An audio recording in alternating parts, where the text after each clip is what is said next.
꽤 제가 참여했었는데 최근에는 참여한 적이 상당히 없습니다.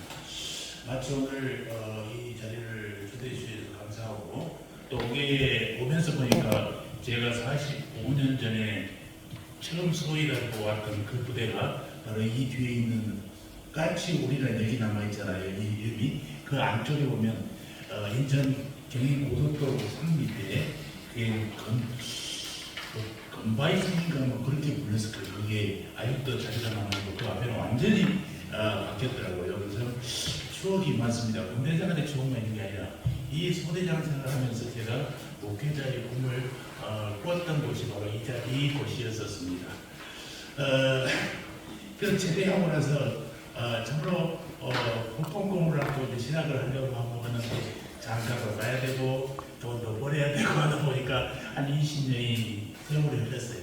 하나님께서 저희를 질병으로 치셔가지고 제가 근무력증으로 고통을 당했었습니다. 그런 아픔은 없는데 힘만 쓰면 힘이 쭉 빠지는 그런 병이에요. 그래서 수술하려고 봤더니 한 30% 가능성이 있어서 있다고 그러는데 그래도 30%의 가능성만 믿고 수술했는데 그 당시 세브란스에서 제 병을 집도했던 그 의사분이 이런 질병을 한 100명 정도 수술했는데 처음으로 완치 판정을 내린다고 했던 기억이 납니다. 그 과정에서 상당히 하나님께서 많은 은혜를 주시고 또 하나님을 만나는 놀라운 역사도 지었습니다. 사실은 저는 교회를 초등학교 입학하면서 다녔습니다. 우리 마을이 상당히 시골의 큰 마을인데 저희 큰형이 입장을 해서 한 500호가 살았고 인구가 1,800명 정도 되는 시골에서 상당히 큰 교회입니다. 그런데 초등학교 들어가자마자 교회를 갔는데 바로 우리 동네 학교 옆에 교회가 있어서 교회를 갔는데 우리 동네 어르신들을 한 번도 본 적이 없었어요. 그러니까 그 많은 사람들이 살아오면서 예수 믿는 것을 아주 터부시하고 있던 지역인데 어떻게 우리 집안에서 아버지가 교회를 가는 걸 반대하지 않고 놔뒀는지 그것도 돌아보면 참 은혜가 아닌가 생각합니다.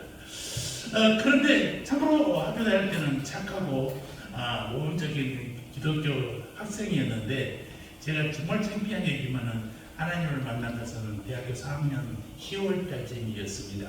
참으로 열심히 교회를 다녔고 열심히 교회에서 모범적인 성경 퀴즈도 1등도 하고 성극도 많이 하고 그랬었는데도 불구하고 하나님을 만난 게 대학교 4학년 때였단 말입니다.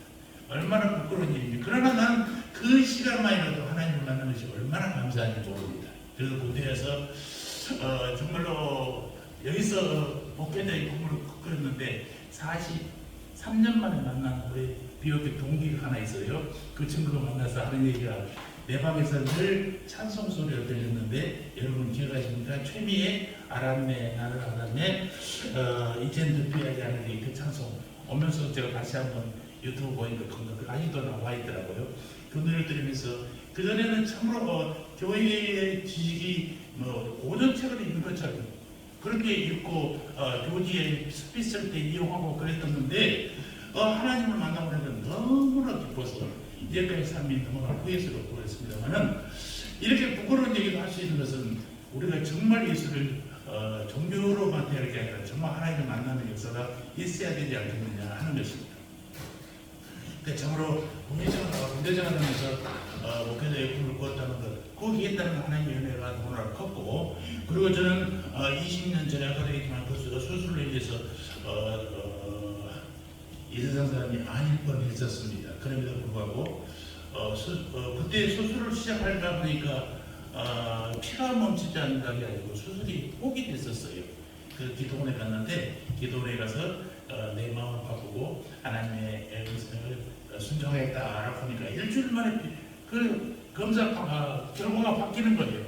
똑같은 의사가 똑같은 검사를 했는데도 일주일 후에 가니까 괜찮다는 것입니다. 그래서 30%의 가능성을 믿고 수술했던 것이 성공해서 첫 완치 판정을 받았던 것도 감사합니다. 그때 제가 성대 하나가 일었었습니다. 의사들이 자기 실수로 고백하지는 않거든요. 그럼에도 불구하고 의사가 내가 실수해서 성대 하나를 마비시켰다. 회복이 안 된다는 것입니다. 그런데 이비인후과 의사가 수술하지 않으면 목소리가 나오기 어렵습니다라고 그러는데 제 머릿속에도 들리는 음성이 미친놈 헛소리 안에 3년이나 됐는데 서로 나도 모르게 들리는 거예요. 근데 정말로 3년 만에 회복이 되고 지금도 예전에 목소리와는 비교도 안 되지만은 그래도 이만큼 목소리가 나올 수 있는 게 얼마나 감사한지 모릅니다. 이게 정말 감사해요. 그리고 지난 2년 전에 22년 2월 19일 날 코로나 걸려서 집에 있다가 19일, 20일, 21일 날 보건소 직원이 전화해서 괜찮냐고 그래서 괜찮다고 그런데 하다가 농담 하다가 지나가는 소리로 내가 그런데 2년 전에 폐렴으로 14일 동안 입원했습니다. 그랬더니 그 보건소 직원이 그냥 넘어가지 않냐고 그러시면 그렇게 계시면 안 됩니다. 가까운 병원에 가서 엑스레이 찍어 보셔야 됩니다. 그래가지고 2시에 앰뷸런스가 왔더라고요. 그래서 가까운 경찰병원을 갔는데 경찰병원에서 어떻게 손을 못 쓰는 거예요. 그래서 삼성병원을 가져가랬더니 자리가 없어서 못 간다고 그러다가 1시간 반 동안 딜레이 하다가 아산병원에 자리가 갔었는데 거기서 응급실 도착하고 나서 3초로 옮겨가 사이에 제가 정신을 잃어버렸습니다. 그래서 12일 동안 무의식 상태에서 음압병동 중환자실에서 치료하고 28일 동안 있다가 죽음의 문턱까지 갔다가 하나님 다시 살려주셔서 너무나 감사했습니다. 하나님의 은혜가 아니었으면 진지 2번 몇 번이나 저는 가야 될 그런 시대였지만 수술을 5번이나 했고 휴유증 한 번 했고 코로나 때도 참으로 휴유증 없이도 깨끗하게 회복돼서 너무나 감사해서 하나님의 은혜가 너무나 감사하고 고맙고 하나님 아니었으면 저는 살아갈 모습이 아니었다는 것을 너무나 깨닫다 보니까 내가 만나는 한 사람 한 사람들이 너무 감사했었습니다. 우리 동기들이 얼마나 기도를 많이 해주고 병원비도 다 내주고 그러고 특히 내가 의식이 날 때마다 우리 이병호 목사님께 전화하고 상황을 전하고 했던 어떤 나의 큰 힘이 됐던 이병호 목사님이었습니다. 하나님께서 우리에게 주신 최고의 축복은 바로 이 은혜가 아닌가 생각합니다. 하나님이 우리에게 주신 하나님은 은혜를 베푸시기 위해서 우리 인간들을 찾아오셨지 않습니까? 그것도 인간의 몸을 입고 이 땅에 오셨습니다. 예수님을 이 땅에 보내신 것은 하나님이 우리에게 베푸신 가장 큰 은혜인 것입니다. 그런데 더 큰 은혜가 있어요. 그건 뭐냐? 은혜에 참여하는 은혜다라는 것입니다. 우리 오늘 7장의 말씀을 다시 한번 볼까요? 다 같이 한번 읽어보겠습니다. 내가 너의 우리를 위하여 이와 같이 생각하는 것이 마땅한 이는 내가 내 마음에 있으며 나의 의와 복음을 명령과 확정함에 너희가 나와 함께 은혜에 참여한 자가 됨이라. 여기서 은혜에 참여한 자, 이 말은 하나님의 은총을 나누어 받는 자라는 뜻입니다. 그러니까 은혜에 참여한다는 말은 함께 소유했다, 함께 공동으로 소유했다 이런 뜻이죠. 성경에서 은혜라는 말을 쓸 때는 항상 하나님에 대해서만 사용되어지는 것입니다. 하나님은 은혜로우신 분일 뿐만 아니라 은혜 자체인 거예요. 은혜는 하나님이 가지신 본래의 속성이란 말입니다. 사람은 누구든지 오직 하나님의 은혜를 받고 사는 것이고 사람은 은혜를 받고 살고 하나님은 은혜를 베풀고 살게 되어 있다는 것입니다. 오로지 은혜는 오로지 하나님에서 온다는 사실을 우리가 기억해야 될 줄 믿습니다. 그런데 이 위대한 것은 말이죠. 하나님이 그 은혜를 우리와 함께 나눈다고 하는 것입니다. 은혜는 본래 하나님의 속성이라고 그랬지 않습니까? 하나님 자신의 소유입니다. 그러니까 하나님께서는 이것을 독점하셔도 누가 말할 수가 없는 사람이 없는 거예요. 그런데 하나님은 이 은혜를 독점하지 않고 우리와 함께 나누신다라는 사실입니다. 이것을 아까도 얘기했지만 은혜에 참여한다라는 단어로 표현하는 것이죠. 우리의 건강 하나님의 은혜를 주셨습니다. 그래서 하루하루 살아가는 것입니다. 우리의 물질도 하나님의 은혜로 주신 것을 우리가 먹고 마시면서 사는 것입니다. 우리 알기에 이렇게 모인 것들 너무나 감사하죠. 하나님이 은혜 가운데 만나게 한 사람들과 우리가 함께 사는 것 아니겠습니까? 모든 것이 하나님의 은혜로 주신 것들이 결국 우리는 하나님의 은혜에 참여하며 사는 것입니다. 그런데 그 중에서 더 큰 은혜가 뭐냐? 바울은 아마도 이 사실을 로마의 감옥에 있을 때 아마 깨달았을 거예요.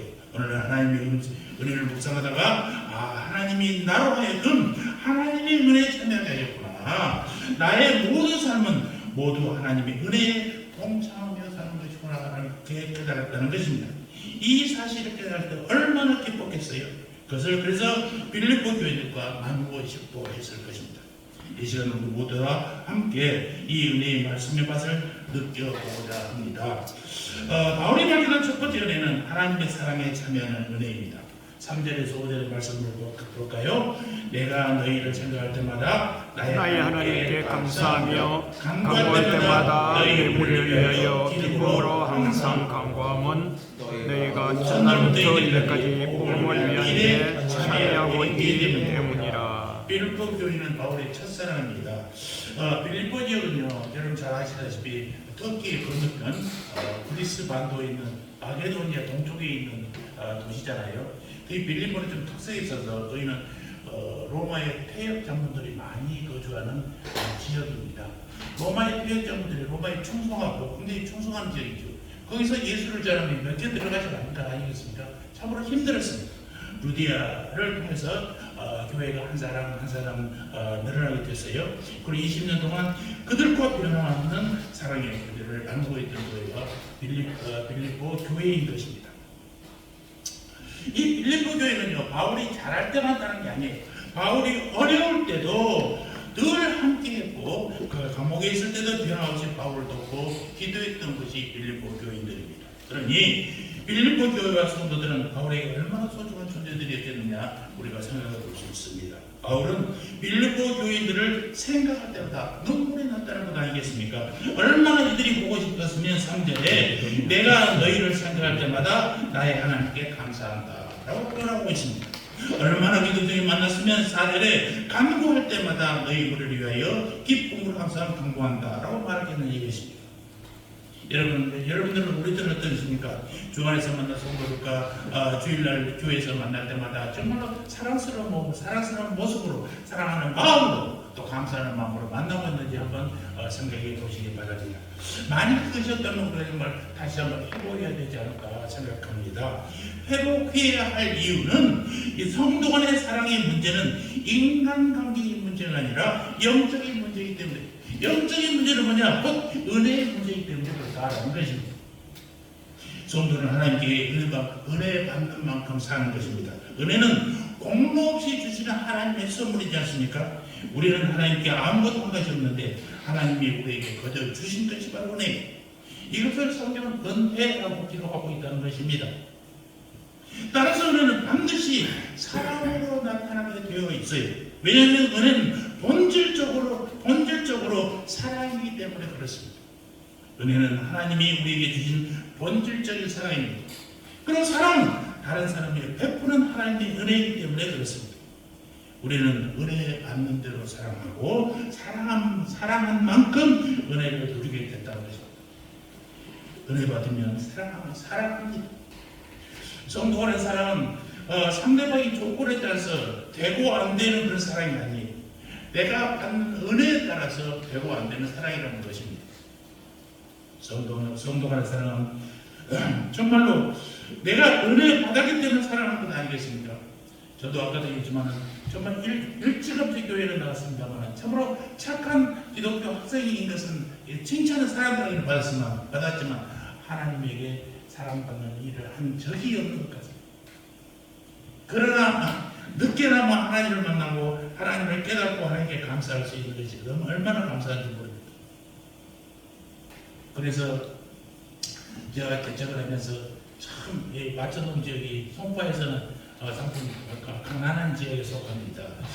또 작은 교회 목사님들이요 이웃과 교제도 안 돼요. 왜냐하면 큰 교회에 치여서 어디 보면 송파 기독교회에 보이면 작은 교회 목사님들은 맨날 심부름만 합니다. 큰 교회 목사님들은 단상에 앉아서 폼 잡고 있지만은 자기 목사님들은 이제 신부름밖에. 그래서 이 자존감을 살리기 어떻게 해야 될까 하다가 저 나눔밖에 꾸며 단체를 만나고 그래서 이제 괜찮은 단수하기 시작했습니다. 참으로 어려운 환경이 있어요. 자원교회들이 돈도 없지만은 CMS를 통해서 동네 그 사업하시는 분들과 연결해서 우리가 이런 선한 일을 한다라고 하면서 3,000원, 5,000원, 10,000원씩 했던 것이 정말로 기반이 돼가지고 일을 시작했습니다. 32명의 목회자들이 모여서 있습니다. 그들이 일주일에 한 번씩 만나는 것이 스트레스였어요. 옛날에는 자원교회는 아무도 찾아올 사람도 없고 만나들 사람도 없는데 우리들끼리 만나고 우리들끼리 얘기하고 봉사하면서 이런 힐링이 되는 것입니다. 힘이 생기는 것입니다. 그래서 교회마다 이게 반찬을 통해서 사람들이 오고하고 문제가 아니라 이게 목사님들 힘이 나는 게 얼마나 감사했는지 모르겠어요. 이상으로 전도도 되고 지역에서 많은 또 후원도 되고 해서 코로나 전까지 14년 동안 하다가 이제는 우리가 뭐 70이 됐는데 우리가 대접받아야 할 상태에서 지금 스톱하고 있지만은 참으로 아름다운 그 추억들이 아직도 남아있습니다. 그래서 우리가 거저받았으니 거저주고 우리도 용서받았으니 우리도 용서하고 우리도 사랑받았으니 사랑하는 것뿐이 그 사랑이 바로 은혜에 참여하는 사랑이다라는 것입니다. 우리에게 실수한 사람이 실수를 엉엉 묶어두고 그 사람을 역공격할 자료로 보관해서는 안 된다는 것입니다. 하나님께 용서받았습니까? 그것은 남을 용서할 이유예요. 하나님께 은혜 받았습니까? 그것이 성도를 사랑할 이유라는 것입니다. 사랑은 나를 통해 하나님의 은혜를 나누는 은혜의 참여인 것입니다. 바울이 발견한 두 번째 은혜는 전도하는 은혜. 7절 볼까요? 7절 다 같이 한번 보겠습니다. 내가 너희 무리를 위하여 이와 같이 생각하는 것이 마땅하니 너희가 내 마음에 있으며 나의 메임과 복음을 명령함과 확정함에 너희가 나와 함께 은혜에 참여한 자가 됨이라. 하나님이 우리에게 은혜를 베푸시는 또 하나의 목적이 있는 것이 뭐냐? 은혜를 받지만 말고 너도 은혜를 전하는 것입니다. 실제로 말씀에 메임과 변명과 확정이라는 단어가 나오지 않습니까? 메임은 바울이 지금 어디 있다는 거예요? 로마의 감옥에 있다는 것입니다. 그런데 이 메임은 단순한 메임이 아니에요. 메임은 목적이 있다는 것입니다. 그것이 변명과 확정. 이 변명과 확정이 바울이 감옥에 놓여 있는 이유죠. 변명과 확정은 또한 하나님을 전파하는 두 가지 방법인 것입니다. 변명은 하나님에 대해 질문하면 그 사람들에게 이해가 되도록 답변하는 것이고, 확정은 하나님에 대하여 묻거나 묻지 않거나 간에 사람들에게 적극적으로 하나님을 전도하는 것입니다. 여러분, 전도가 하나님의 은혜에 참여하는 강력한 효과적인 방법이라는 것을 기억하시기 바랍니다. 은혜의 참여는요, 양방향으로 이루어지는데, 하나님의 교회 안에서 사랑으로 하나님의 은혜를 나누는 것이고, 또 하나는 교회 밖에서 사랑으로 하나님의 은혜를 전하는 거예요. 둘 다 공통점은 뭐예요? 하나님의 은혜라는 것입니다. 하나님의 은혜를 나누면 사랑이 되고, 하나님의 은혜를 전하면 전도가 되는 거예요. 여러분, 은혜를 받으면 사랑하지 않을 수 없는 것 같이 은혜를 받으면요, 전도하지 않을 수가 없다는 것입니다. 전도는 기술로 하는 게 아니에요. 전도는 물질로 하는 게 아니에요. 은혜 때문에 하게 된다는 것입니다. 내가 전도할 이유는 하나님의 은혜로 죽고 다시 살았기 때문임을 우리가 기억하시기 바랍니다. 전도의 기술이 있어서 전도하는 게 아니라 믿음 받은 바 은혜가 크기 때문에 전도한다는 것이에요. 음모함으로 전도하는 것이 아니라 은혜 때문에 전도하는 것입니다. 세상에 어떤 일이 있어도 은혜를 받으면요, 전도하게 되어 있어요. 하나님의 은혜를 체험하면 그 은혜를 받은 체험을 그냥 혼자 가지고 있을 수가 없다는 것. 다른 것이 우리를 전도하게 하는 게 아닙니다. 은혜가 전도하게 하는 것입니다. 가끔 우리를 무엇을 전도하냐, 그게 중요한 것이긴 하지만 무엇이 중요한 건 아닙니다. 내가 감동받고 은혜 받으면요, 그저 그냥 입 다물고 있을 수가 없어요. 전도하게 된다는 거예요. 전도는 하나님의 은혜를 전하는 은혜의 참여인 것입니다. 자, 이제까지 바울은 두 가지 은혜에 참여를 말했죠. 사랑, 하나님의 은혜를 나누는 은혜고, 전도는 하나님의 은혜를 전파하는 은혜다라고 했어요. 마지막 한 가지가 더 있는데 바로 기도라는 것입니다. 7절에서 9절에서 11절을 얘기하고 있는데 은혜의 수원지에 수도 파이프를 대서 은혜의 수돗물이 콸콸콸 흘리게 하는 것, 기도는 바로 이 하나님의 은혜를 계속해서 받는 은혜. 거기서 나온 은혜의 물이 사랑도 전도도 가능하게 한다라는 것입니다.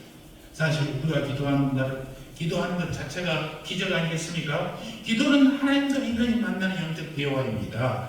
그런데 하나님과 인간은요, 본래 대화의 상대자가 아니에요. 급이 달라요. 대화는 반드시 끼리끼리 하는 건 아니겠습니까? 사람은 사람과 대화하는 거지 하나님과 대화하는 게 아니에요. 하나님은 창조주잖아요. 또 다른 하나님 피조물이에요. 하나님은 죄가 없으시잖아요. 인간은 죄가 있는 사람들이에요. 하나님은 하늘에 계시고 인간은 땅에 있습니다. 도대체가 대화할 수준이 안 맞습니다. 너무나 관계가 큽니다. 그럼에도 불구하고 하나님은 우리에게 말하셨습니다.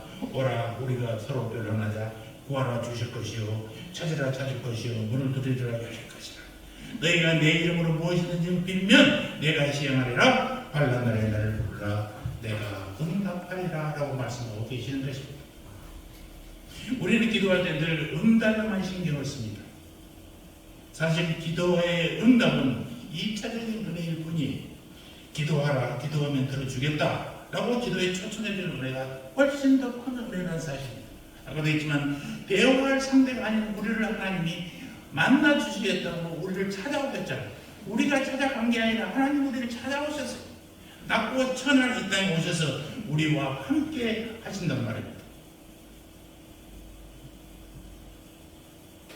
하나님과 통통한 자리에 앉아서 대화하겠다고 할 수 있는 은혜, 이 기도야말로 정말 큰 하나님의 우리들이 받는 은혜가 아닌지 모르겠습니다. 거기다 응답받는 은혜는 얼마나 은혜로운 것입니까? 그리고 우리가 이런저런 말을 하나님께 기도하면 하나님 다 들으시고 그리고 우리에게 응답해 주시는 하나님이라는 것을 성경은 수없이 말하고 있습니다. 이것이 그 자체가 은혜이고 이것이 기도의 은혜인 것입니다. 모든 신앙생활이 하나님과 대화부터 시작했잖아요. 하나님과 대화, 기도에서 시작되고 기도로 끝나게 되는 것입니다. 우리의 사랑, 전도, 기도 이 이전에 하나님의 은혜가 있다는 사실을 잊지 마시기 바랍니다. 하나님 우리에게 은혜를 베푸신 분이고 그 은혜를 받은 만큼 우리 사랑하는 것이고 그 은혜가 하도 커서 은혜를 증거하는 것, 이것이 바로 전도이고 은혜가 너무 소중하기 때문에 오늘도 은혜의 수원지 믿음의 수도 파이프를 탁 대가지고 하나님의 은혜를 계속 받고자 하는 것, 이게 바로 기도라는 것입니다. 그럼 우리가 평생 기도할 때는 하나님 우리에게 더 큰 은혜를 주시옵소서라고 하는 것입니다. 은혜 받은 만큼 사랑하고 은혜 받은 만큼 전도하고 은혜 받은 만큼 기도하기 때문에 우리에게 더 큰 은혜가 필요하다라는 것입니다. 더 큰 은혜를 받고 더 큰 은혜에 참여하는 것, 이것이 우리 생의 목적이 되시기를 주의 이름으로 축원합니다. 하나님의 충만한 사랑과 은혜를 깊이 깨닫는 우리 모두가 되시기를 주님의 이름으로 축원합니다. 할렐루야. 하나님 우리 아버지 감사합니다. 우리의 생은 하나님의 은혜를 받고 그 은혜에 참여하며 사는 생명을 믿습니다. 주여 은혜 받는 만큼 사랑하고 은혜 받는 만큼 전도하고 은혜 받은 만큼 기도하오니 우리에게 더 큰 은혜를 허락하여 주시옵소서. 과거에 받은 은혜에 자만하지 말게 하시고 새로 받을 은혜에 목마르게 하옵소서. 주여 상대방의 태도에 따라 사랑하지 말게 하시고 하나님의 은혜를 받았기 때문에 사랑하게 하여 주시옵소서. 주여 하나님이 나를 구원한 은혜를 생각하며 때를 얻든지 못 얻든지 전도하게 하여 주시옵소서. 내 성령 안에서 기도하고 사랑하고 전도하는 은혜에 참여하는 자들 되게 하여 주시옵소서. 감사합니다. 예수님의 이름으로 기도합니다. 아멘.